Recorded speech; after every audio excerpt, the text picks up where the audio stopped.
Telugu capital భక్తి టీవీకి స్వాగతం సుస్వాగతం. నేను శ్రీలక్ష్మి.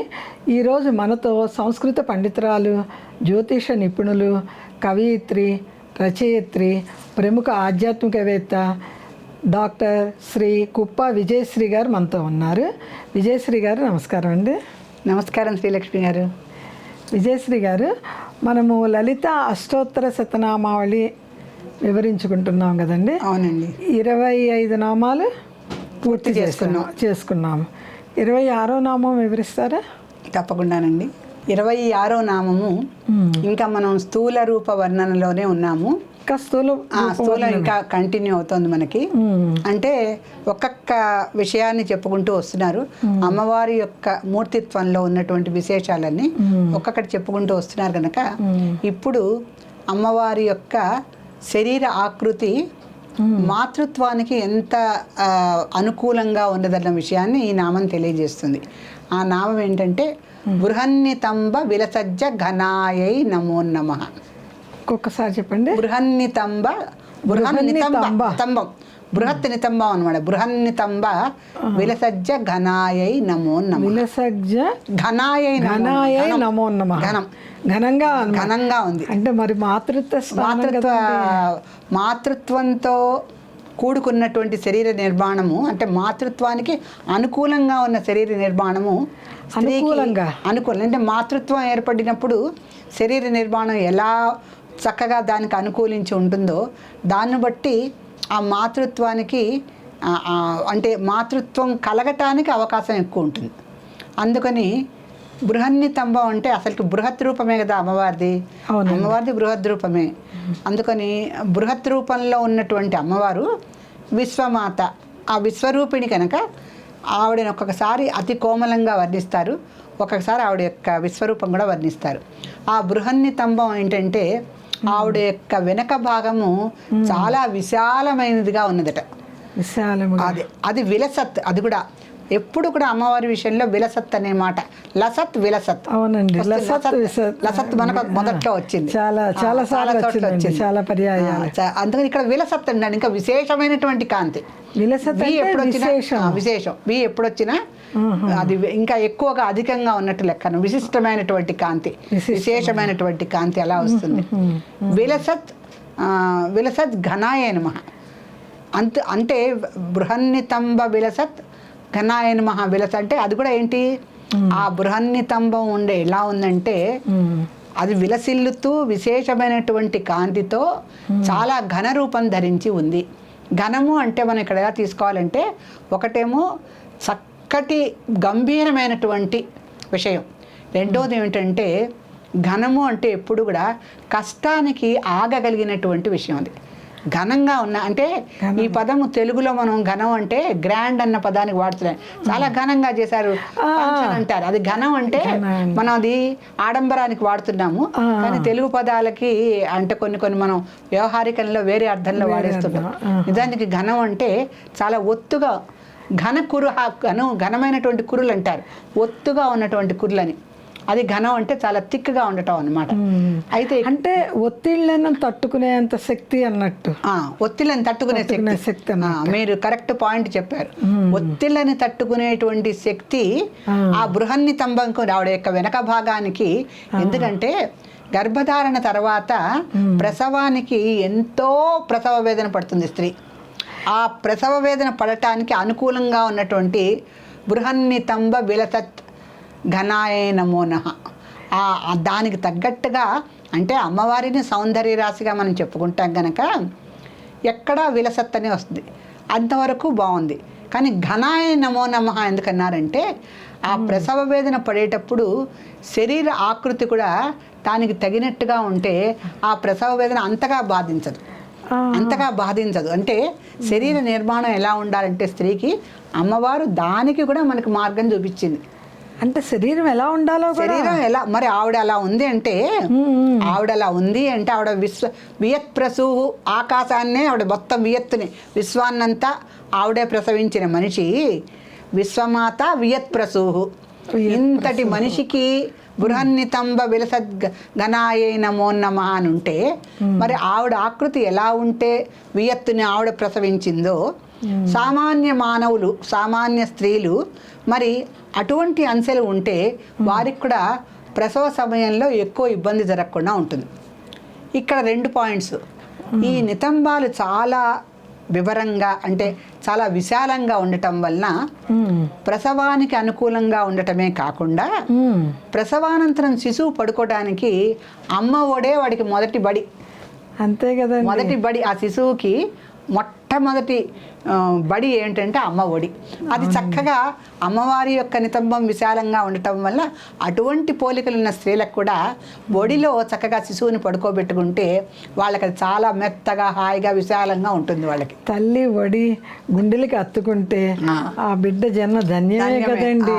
ఎంతో తెలియని ఆనందంతో పరవశిస్తూ ఉంటారు.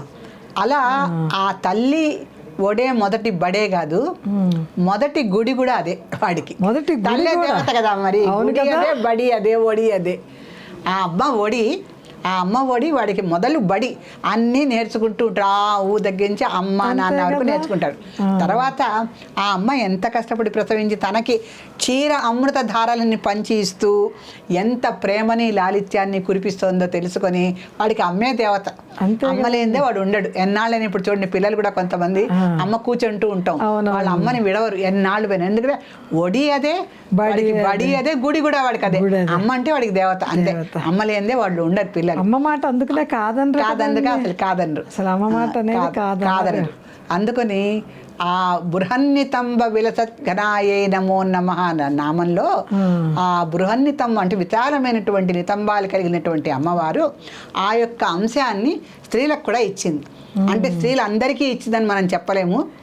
ఎక్కడైనా అండి స్త్రీ జన్మలు అమ్మవారి అంశలో ఉండటం ఒక ఎత్తు అయితే, అమ్మవారి అంశలు పూర్తిగా పుణిపించుకున్నటువంటి జన్మలేమో ధన్యులు. అమ్మవారి అంశలు కొన్నన్నా పొడికి పుచ్చుకున్న జన్మలు కనీసం ఉత్తములు. ఆ యొక్క అంశలు ఉండాలి. యా దేవి సర్వభూతేషు స్త్రీ రూపేణ సంస్థాన్ని మనం ఎప్పుడైతే చెప్పుకుంటున్నామో, స్త్రీలలో అమ్మవారు ఉందనేటువంటి దర్శన విశేషాన్ని ఎవరైతే దర్శించుకుంటారో వాళ్ళకి కొన్ని అమ్మవారి యొక్క కళలు ఆ స్త్రీలో కనిపించేలా స్త్రీలు కూడా ఉండాలి. ఒకటి సహజంగా ఉండాలి, రెండోది వాళ్ళ యొక్క సంస్కారంతో కూడా వాళ్ళు తెచ్చుకోవాలి. ఈ 2 రకాలుగాను అమ్మ ఒడి విశాలమైనదైతే ఘనం కూడా అయి ఉంటుంది. ఘనమేమో ప్రసవ వేదనకి పనికొస్తుంది. తర్వాత కూడా పిల్లలు పెద్దవాళ్ళైనా వచ్చి ఒళ్ళో పడుకుంటూ 5 ఏళ్ల పిల్లవాడైనా స్కూల్ నుంచి రాగానే పరిగెత్తి అమ్మ ఒళ్ళోనే పడుకుంటారు. 40-50 ఏళ్ళు వచ్చిన తల్లి ఒడి ఎవరికి వద్దండి, అందరికీ కావాలి. అమ్మ ఒడి బడి గుడి అయ్యేసరికి వాళ్ళకి ఇంకా సమస్త ప్రపంచము అదే.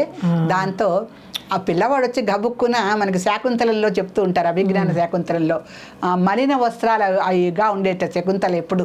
ఎందుకంటే ఆ భరతుడు ఆశ్రమంలో కదా, కణ్వాశ్రమంలో కదా ఆవిడ, కణ్వాశ్రమం కాదు ఇంకొక ఋషి ఆశ్రమంలో ఆవిడకి ప్రసవం అవుతుంది, కశ్యప మహర్షి ఆశ్రమంలో. అక్కడి నుంచి వాడు దుమ్ములో ఆడుకుంటూ వచ్చి గబుక్కున శకుంతల అమ్మ ఒడిలో పడిపోయావట. వాడి మలిన దూసరాహ అని వర్ణిస్తాడు కాళిదాసు. అలా పడుకున్న పిల్లలు ఇష్టమే. వాడు మంచి చీర కట్టుకొని ఉంటాము, పిల్లలు గబుక్కుని వచ్చి పడుకుంటారు. మనకి చీర నలిగిపోయినా ఇబ్బందిగా ఉండదు. వాడు పడుకున్నాడు ముక్కులన్నీ కూడా తుడుచుకుంటూ ఉంటారు, కానీ మనం అపురూపంగానే ఇబ్బందిగా ఉండదు. మనకే ఇంకా వేరే విధంగా ఎవరన్నా కాస్త నలిగిపోయే ఇదిగా ఉంటే కనుక కాస్త ఇబ్బంది, కారులో కూర్చున్నా చేసినా కూడా నలిగితే కొంచెం ఇబ్బంది పడతాం. కానీ పిల్లలు వచ్చి పడుకుంటే మాత్రం ఏ ఇబ్బంది ఉండదు మనకి. అలా బృహన్నితంబ విలసత్ అంటే ఆ విలసత్ కూడా ఎంత చక్కగా అంటే జగనాయ నమః. అది కూడా జగనము అంటే వెనకాల పిరుదులు అనే అర్థం వస్తుంది. అది కూడా ఏంటంటే ఘనాయ నమః. ఘనమైనటువంటి జగనాలు కల శ్రీమాతకి విశాలమైనటువంటి నితంబాలు ఉన్నాయి అని వాళ్ళు చెప్పటంలో ఇది సృష్టికి సంబంధించిన విషయం కదండి. సృష్టి రహస్యం అంతా స్త్రీలో ఉంది కనుక సృష్టికి సంబంధించినటువంటి అవయవ నిర్మాణం కూడా స్త్రీకే పెట్టాడు. ఎలా ఉంటే ఈవిడ సృష్టి కార్యాన్ని నిర్వహించగలదు, దీనికి తగ్గటువంటి సామర్థ్యము, బలము, అదృష్టము ఈవిడికి మనం ఇస్తేనే ఈవిడ సృష్టి కార్యాన్ని నిర్విఘ్నంగా ఒక శిశువుని ప్రసవించాలి అంటే స్త్రీకి ఎంత శక్తి కావాలి? ఆ శక్తిని అమ్మవారు అవయవ సంపదలో ఇచ్చింది. ఏమండి, ఒక కంట్లో నలుసు పడితేనే ఆ నలుసుపోయే వరకు భరించలేము. ఒక చిన్న ముళ్ళు గుచ్చుకుంటేనో ఒక చిన్న పెంకు గుచ్చుకుంటేనో అది బయటకు వచ్చే వరకు మనం తట్టుకోలేం. అలాంటిది గర్భస్థంలో ఒక పిండాన్ని ఒక శిశువుగా మార్చి మోస్తాము అంటే ఆ స్త్రీలో ఎంత ప్రత్యేకత, ఎంత పుణ్యము, ఎంత అపురూపమైన శక్తి. అంతేకాదు, సహనం మొయ్యటం అంతా ఒక బాధ అయితే ఆ శిశువుని బయటికి ప్రసవించడానికి పడేసి ప్రసవ వేదన మరుజన్మే. అంత కష్టపడి శిశువుని ప్రసవించినటువంటి స్త్రీకి, అందుకే భూదేవితో చెప్పడం మరి స్త్రీని అంత ఓపికగా, అంత సహనంగా. దీనికి అన్నిటికీ కూడా ఆ సృష్టి నిర్మాణం ఎంత చక్కగా చెప్తున్నారంటే, బృహన్నితంబ విలస జగనాయై నమో నమః అంత చక్కగా చెప్పారు.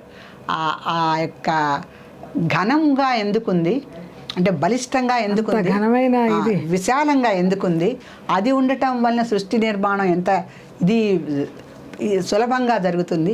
దానివల్ల పిల్లలు హాయిగా ఒళ్ళో పడుకొని అమ్మ ఒడిని బడిగా గుడిగా మార్చుకొని వాళ్ళు ఎంత విశ్రాంతి పొందుతారు. అమ్మ ఒడి అంటే పిల్లలకి విశ్రాంతి నిలయాలి, అవి విశ్రాంతి నిలయాలి. అటువంటి విశ్రాంతి నిలయాన్ని అమ్మ శిశువుకి ఇవ్వటానికి వీలైనటువంటి అవయవ నిర్మాణం స్త్రీకి కల్పించి తాను ఇలా ఇప్పుడు ప్రతిదీ మనం ఏ నామం చెప్పుకున్నా అమ్మవారు స్త్రీలందరికీ ఆదర్శంగా ఉండటానికే చెప్పుకుంటున్నది ఆవిడ. లేకపోతే నేను ఇలా ఉన్నాను అలా ఉన్నాను అమ్మవారికి చెప్పుకునే అవసరం ఏముంది అసలుకి? తాను స్త్రీలందరికీ సందేశం. ఇప్పుడు ప్రతి కథలోనూ మనకేమొస్తుంది, శివుడు ఒక ఆకుకి పువ్వుకి వీటికి అమ్మవారి స్థానం కల్పించింది. ఇంకా స్త్రీకి ఎంత విశేషమైన ఫలం ఇచ్చారు.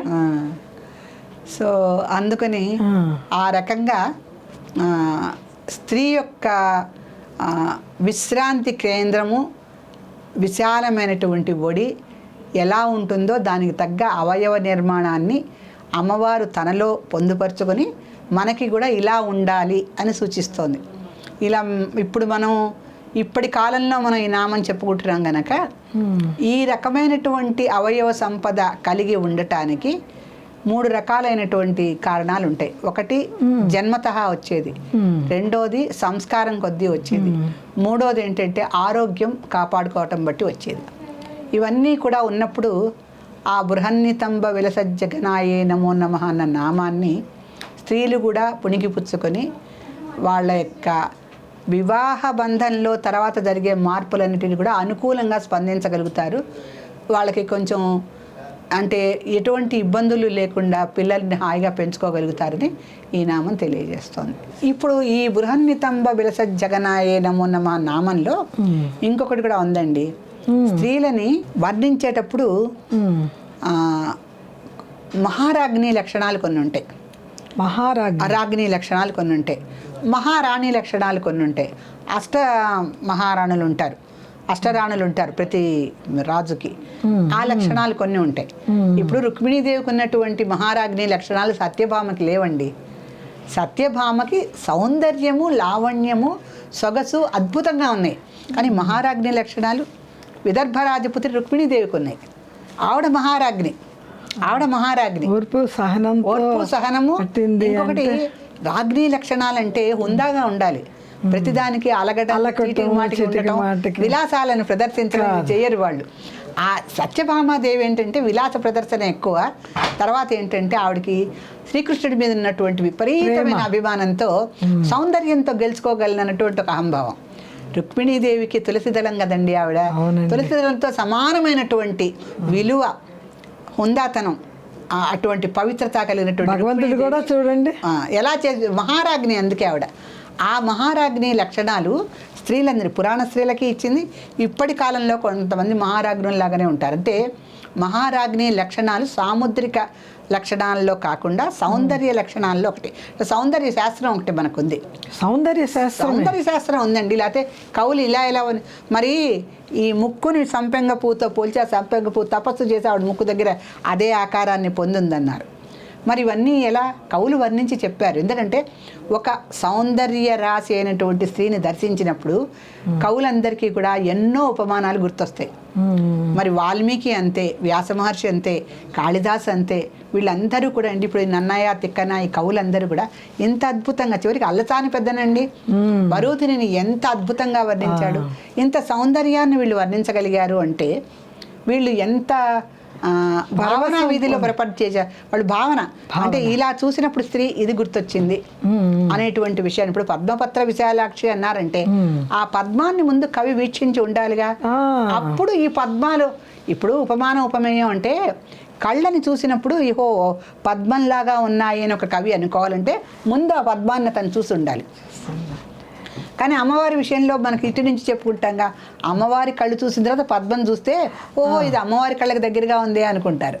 ఈవిడ మూల కారణం కదా ఈవిడ, అందుకని చేసి ఈ రకంగా చెప్పుకుంటాం. అంటే ఋషులు వాళ్ళందరూ ముందే అమ్మవారిని దర్శించలేకపోయినా ఎంతో సాధన మీద కదా, ముందు ఈ పద్మాలు కలువలు ఇవన్నీ చూసిన తర్వాత అమ్మవారిని చూస్తారు కదా వాళ్ళు. అందువల్ల వాళ్ళకి సోపానాలు కదా, ముందు ప్రకృతి నుంచి పంచభూతాల నుంచి మెల్లిగా అమ్మవారి దగ్గర చేరుకుంటారు.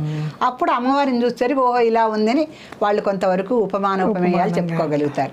ఆ రకంగా అమ్మవారికి మహారాజ్ఞి లక్షణాల్లో బృహన్నితంబ విలసజ్జ ఘనాయే నమో నమః అనే నామం పూర్తిగా వర్తిస్తుంది. అంటే అది మహారాజ్ఞి లక్షణం. హుందాగా కూర్చోటము, ఆ హుందాతనము అవన్నీ మనం చూస్తూ ఉంటాం కదా. మహారాజ్ఞి లక్షణాల్లో ఒకటి. తర్వాత సౌందర్య లక్షణాల్లో మహారాజ్ఞి లక్షణాలు ఉంటేనే వాళ్ళని సౌందర్యవతులు అంటారు. అంతే కదా. సో ఆ రకంగా మనము అమ్మవారి యొక్క ఆ సౌందర్యాన్ని వర్ణించుకొని అది సమాజానికి కాకుండా సంసారానికి ఎంత బాగా పనికొస్తుంది అనేది చెప్పుకున్నాం. శ్రీమాత్రే నమః. శ్రీమాత్రే.